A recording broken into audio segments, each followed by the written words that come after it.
Hi, everyone. Welcome to our channel. I'm Wanda Webster. Our channel is called The Journey Within with Christopher Mack. This is based upon our book by the same title, The Journey Within. Good morning, Christopher Mack. Good morning, Wanda. Uh, she always say Christopher Mack, but it's Wanda Webster and Christopher Mack. Wanda put a tremendous amount of work in on the journey within. I think it was one of the best collaborations I've had in life. And to have collaborations and to have a partner, uh, I think it's the best thing, because we work together, we get along together, we live on this planet together. So I think it's a natural occurrence that should be celebrated. So I'd like to celebrate her wisdom and her intelligence, so which really helped the book to come about. So she's a great manifester. So today, thank you, honey. You're going to talk about restless, irritable, discontented, those three indicators. Yeah, sometimes in life, indicators, sometimes is the evidence that is in our life that we ignore. And certain indicators suggest that you may have a problem. And one of the indicators that happens to people who have substance abuse use problems is that they're restless, they're irritable, and they're discontent. But it doesn't necessarily mean that's just for people who have substance abuse. You can start to investigate your own life and see, do you have this, you have these indicators that say, oh, I'm restless, oh, what am I going to do today? You know, always looking for that next shiny object. I came up with a new idea that it's called the cat and the laser pointer. So, or some people will say looking for the next shiny thing, but sometimes when we're restless, we just don't know what to do with ourselves. Or it may be a indicator that I'm not comfortable in my own skin. I'm not comfortable with who I am. And so the smallest things can make me irritable, but it starts with me being restless. So let's take each one of those indicators as evidence that there's something. Some of that restless, sorry to interrupt you, but some of that restlessness I notice is that a lot of people don't know how they're feeling, right? So our book has a whole page here of feelings. I mean, they might know sadness, they might know anger, happy, but other than that, you know, there are a whole category here. Fear and anxiety could be alarmed, anxious, disturbed, jittery, panicky, restless, terrified, afraid, apprehensive, dubious, nervous, puzzled, on and on and on. Sadness and grief could be bored, lonely, tired, helpless, melancholy, sad, hurt, exhausted, disappointed. So this, you know, hopefully the book will help you get in touch with how you're feeling. And there's an avoidance sometimes, or maybe just an ignorance of being, you know, how am I feeling? Yeah, to know how I'm feeling. Sometimes you'll ask a person, how are you feeling? And instead of telling you what they're feeling, they may start to tell you about what they're thinking about rather than how they're feeling. And I was kind of like lost. I wasn't really in touch with my feelings before I started that journey within. And so, and also not only was I not in touch with my feelings, but there were certain feelings I didn't want to feel. And so you're right, you could become restless and you could want to, what you think is avoid, maybe you're trying to avoid something that you're feeling. And so I never really wanted to stop to feel. I had to do this, I wanted to do that, I had to do that, or I didn't like the way that I was feeling, which was a lot of times I was miserable. And in being miserable, I said I needed something to do. Or, you want to, uh, let's say when you're using substance, you want to medicate. Or maybe, you might be restless as a shopaholic. Uh, Somebody goes out and just buys things, and sometimes things that they'll never use, but they don't ever see the point of not using those things, to just buying things because they want to soothe that restlessness. So people learn how to self-soothe, but sometimes in a negative way. Yeah, that's the whole point about being restless. The way you try to fix it is with things and stuff. Whatever the stuff is for people. What do you find yourself doing that may be just to occupy your time, or maybe trying to get away from feeling something. You start feeling something, and immediately you want to go to Macy's, or you want to go to Target, or So just, then it becomes trying to fill up an empty hole, trying to fill it up with something. yeah. In this case, yeah. I guess you could look at it. Yeah, Wanda, I think you could look at it as being an empty hole that you want to fill up, but your mind is also racing, running. And so you want to say, oh, wow, maybe I can do this, maybe I can do that. And then there are certain blocks that you have to doing certain things. So then you try to find the cheapest way out. And what about, so all of those discontented, restless, irritable, all have the same source, perhaps? Or are But they different? there's also another contributing factor. And I would say restless, irritable, discontent, and fear. And fear takes on uh, a lot of fear takes on a lot of different forms. That would be the right word. So it's restless, irritable, discontent, and full of fear. And so sometimes what is motivating it's almost cyclical. It's almost like a circle. So I'm restless, and now I got to find the right thing to do, and so I can't find the right thing, so I become irritable. But I was discontent because I might have been in a place where nothing was going on, and that's where a lot of times people have this idea that says I'm bored, and so but really it has to do with being discontented, and so now there's nothing in here that's stimulating me or in my happy zone. I'm not happy. I'm not fulfilled in any way. Or, I keep on coming up, with this idea that I need to be doing something so that I can feel this contentment. But I really can't feel the contentment because my whole feeling apparatus has been hijacked by my mind. Well, sometimes children are not supported in exploring all of that range of feelings that they have. I know for me, my parents didn't like for us to be angry or frustrated. It was a go to your room. So we got the impression, well, it'd be bad to feel this way.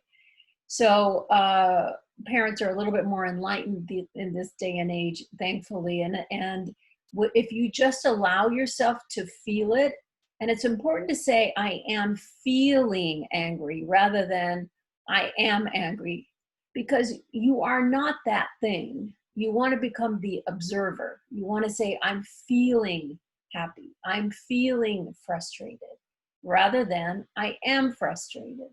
If it's just a feeling, you can breathe and move it through your body.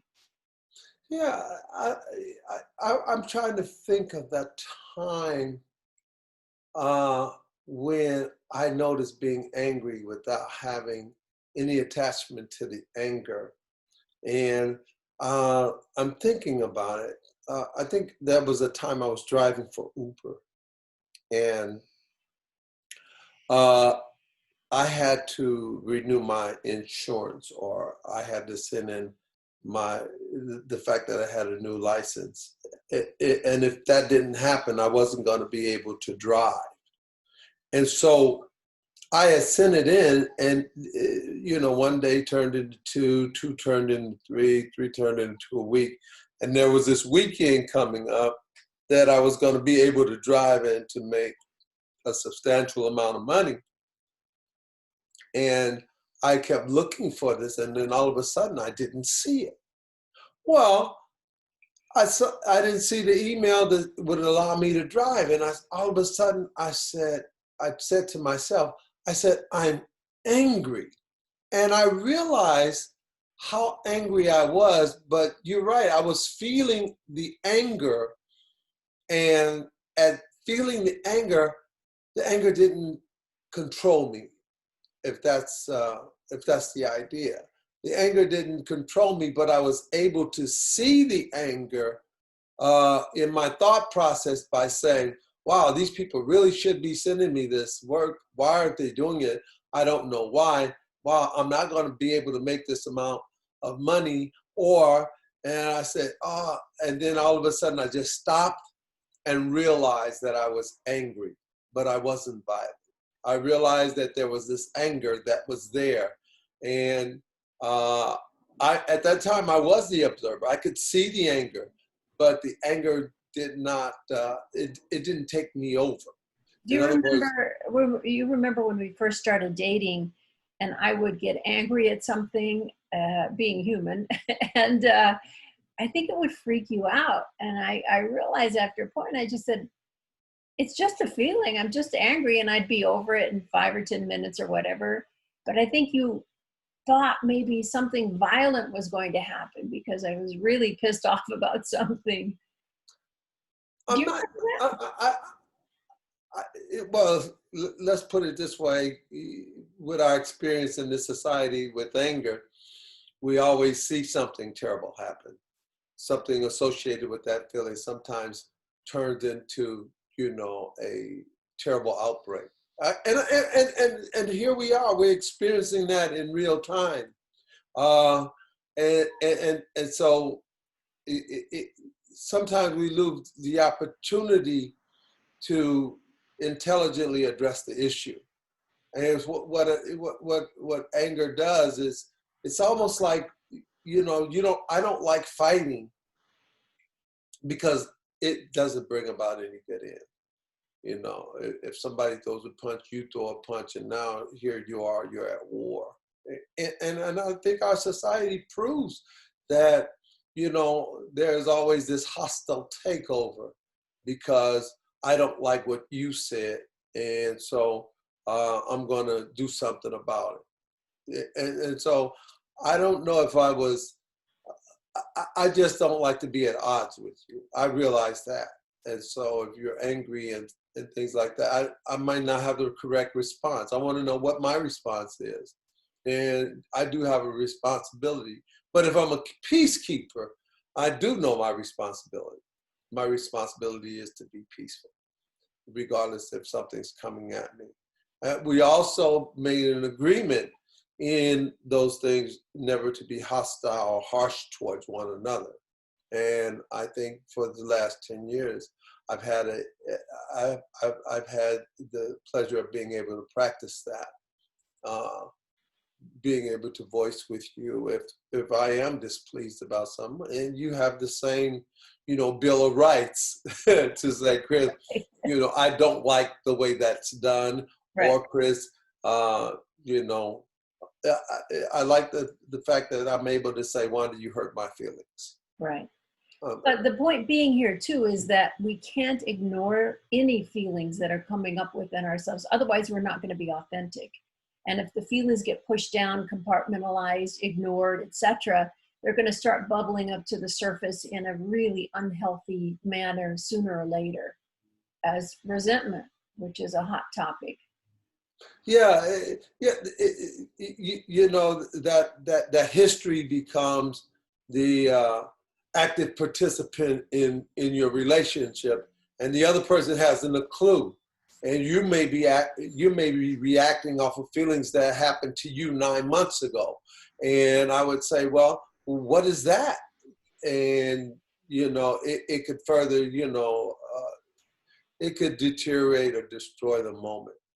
And because now you're not living in the moment, you're living from a history that's constantly giving you a message that is dysfunctional. So the only way to feel comfortable in your own skin is to own your feelings. I am feeling this way. I am feeling that way, this way now. And to breathe and to just feel it going in, out of your body. Well, it's definitely healthy because, you're not putting a whole lot of things in your emotional body, and you're able to process that. And I think there's a lot of freedom in that. And you don't have those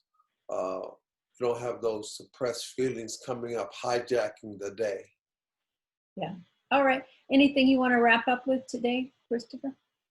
Oh no, I'm trying this new thing with you, because when we're on these Zoom calls, in the past, it may look like I'm at odds and not letting you speak whatever it is that you need to say, and it's further from the truth of suppressing you. It's just that a lot of times, if you make a statement, I see it a different way, and having you to be able to express yourself is one of the great joys of being able to work with you. So, if you've viewed some of our previous videos and you pick up on that, it's further from the truth of saying that. I'm not letting one to do anything. I didn't think that. Your niece pointed that out, but I don't feel that way because I know you and I know your personality and I know your character. So yeah, but anyway, I just like I like doing these videos. Thank you. Please, if you don't like it, if you do like, comment. If you have a comment that you want to leave in the comment section, please feel free to. I like interaction more so than anything. And when I used to do the groups, there was always this constant interaction because I believe that the group is stronger than the individual, because there's a wealth of information and knowledge that you may be sitting home watching that you can share with us that'll give us that aha moment, or it says, I never thought of it that way. And please, so we all grow together. So thank you for viewing my channel, and I couldn't do it without you. And and like and subscribe if you can, because that helps us too. Thank you so much. So okay, that was a good